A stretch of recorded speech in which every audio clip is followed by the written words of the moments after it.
Le cadre de concertation des forces politiques de l'opposition suit avec une attention particulière le déroulement des opérations préparatoires aux prochaines échéances électorales et tient à exprimer ses préoccupations face à certains retards et décisions qui fragilisent la sérénité attendue autour de ce processus.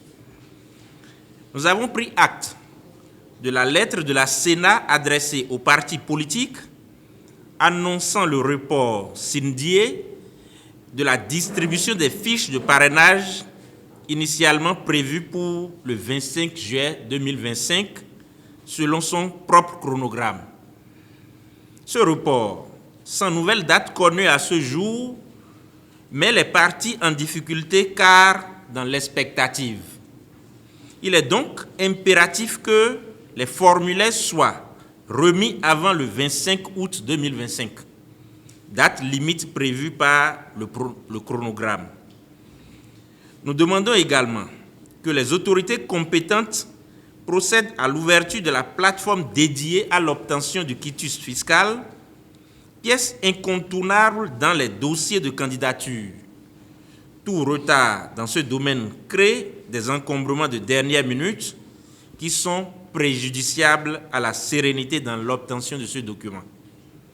Par ailleurs, l'ouverture récente des canaux numériques permettant aux citoyens de vérifier et de modifier leur centre de vote par l'Agence nationale d'identification des personnes, ANIP, et l'annonce de leur déploiement dans les 546 arrondissements de notre pays répond à la demande que le cadre a formulée à leur endroit.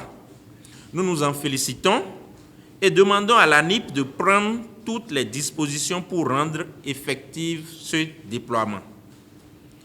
Nous saluons également la finalisation des travaux concernant l'audit du fichier électoral réalisé par les experts internationaux recrutés par le comité de pilotage, dont les premières conclusions confirment l'existence de plusieurs insuffisances à corriger pour fiabiliser l'outil.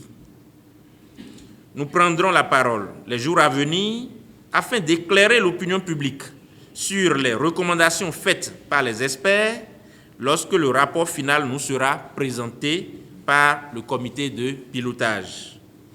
C'est parce que nous avons déjà été victimes que nous élevons aujourd'hui la voix.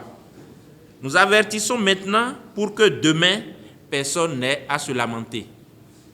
En conséquence, nous appelons la Sénat, l'ANIP, la DGI et toutes les parties prenantes à faire preuve de rigueur, de transparence et de diligence pour garantir un processus électoral crédible, équitable, inclusif et à la hauteur des attentes démocratiques du peuple béninois.